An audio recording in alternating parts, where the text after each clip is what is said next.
This is Akashvani Mangaluru. Dear listeners, in today's Talk in English program now, Manjula Devi P, Assistant Professor, Department of Business Management, Government First Aid College, Bettampady, will now speak on the topic time management. Including me, all of us must have told one or the other time that we don't have enough time, or we are overloaded with so many things that it is very difficult to devote quality time for anything. So let's figure out how we can help ourselves to overcome with this problem. Let's start with the definition of time management. Time management refers to the process of organizing and prioritizing tasks, activities, and commitments to make the most effective and efficient use of the time. Effective time management allows us to achieve our goals, reduce stress, and maintain a healthy work-life balance.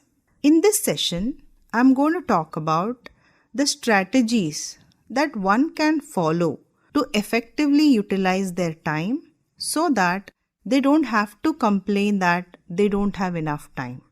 So to start with the first one, set clear goals and priorities. We need to clearly define our short-term and long-term goals. That means, what is it that we want to accomplish today, or this week, or this month, or this year, can clearly help us to fix a target of what to do. We also have to keep a target of where to see ourselves in next 5 years. This can help us to make a clear roadmap for next 5 years. When we know what to do, then we can certainly plan about how to do it. Then comes prioritizing. Very importantly, we have to prioritize the tasks based on their importance and urgency. As we play many roles in life, and each role demands certain time to be dedicated for each tasks. If you want to give justice to each role, it is important to prioritize the tasks based on its importance and urgency. Prioritizing is the key element of time management.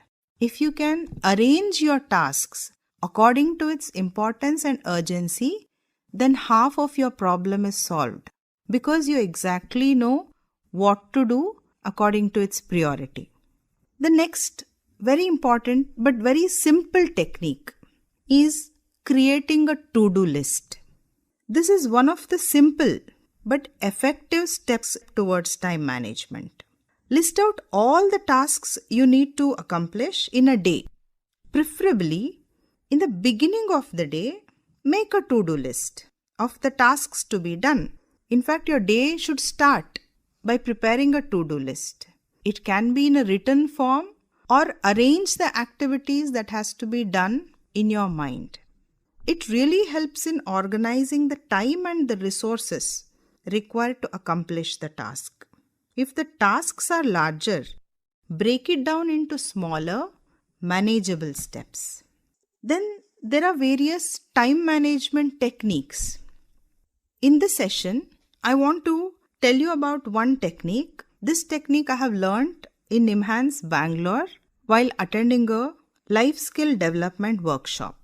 I found it really interesting and I keep practicing it, and it has helped me to a greater extent. It is called boundary management.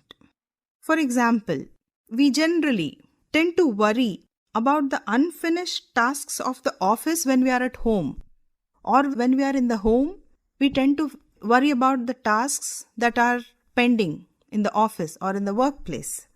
So in the bargain, what happens? We won't be giving justice to both the roles and both the places. So there, boundary management comes to our rescue.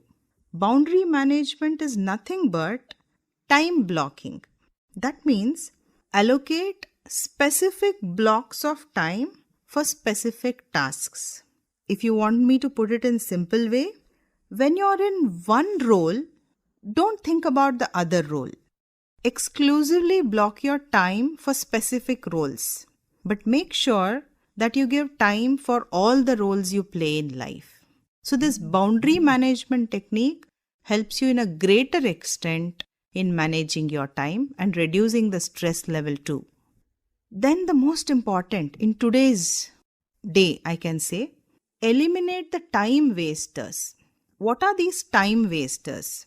Nowadays we have plenty of these time wasters available, and unknowingly we get into this trap of time wasters. For example, if you see WhatsApp status of every person in your contact, easily you can waste 2 hours of time.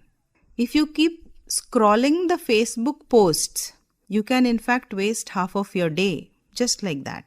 So, all these Facebook posts, Instagram posts, WhatsApp statuses, so these are all can come under the category of time wasters. I don't mean that never see into these, but if you're not careful, it'll eat away a big chunk of your time.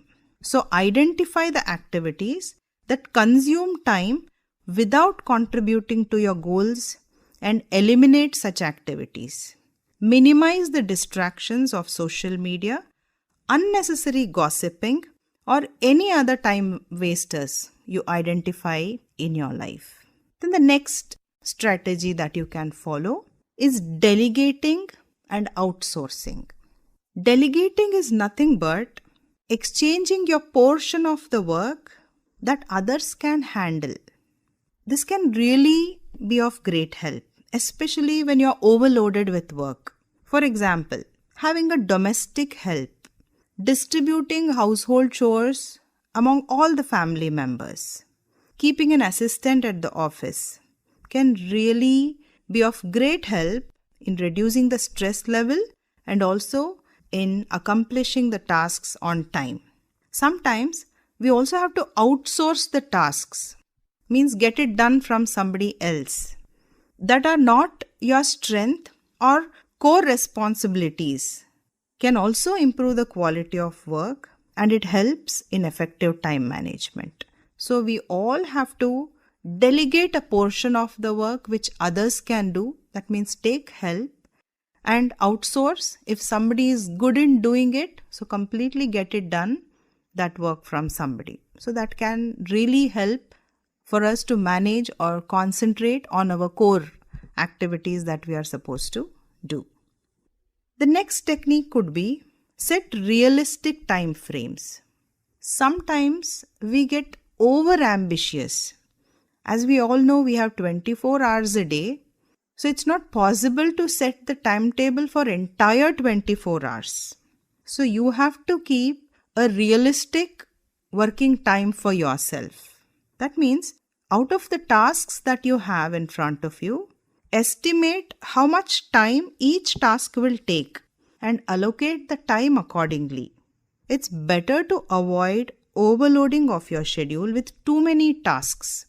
When you allocate too many tasks in your to-do list, then naturally you won't be able to finish it and you feel overburdened and stressed, and you won't be able to give justice to any of the tasks.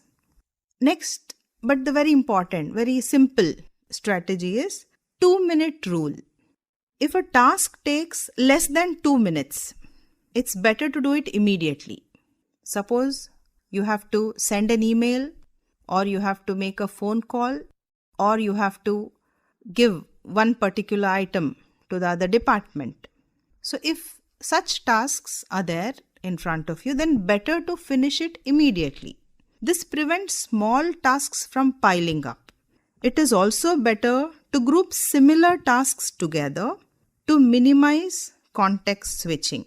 As I have mentioned earlier, you have to respond to the email. Say you have got some 5 emails for which you have to respond. So sit once and finish that responding of the emails. You have to send some WhatsApp messages, sit and finish that, so that you are grouping the activities, similar activities, and you are finishing the small tasks immediately. Otherwise, they get piled up and become pending. Then the next one, again, I would say very important, because most of us don't do it. Learn to say no. Yes, it is better to avoid overcommitting ourselves, politely decline the tasks that don't align with your priorities. Sometimes we overburden ourselves because we couldn't say no. But we will have a tough time if we keep accepting everything that comes in our way.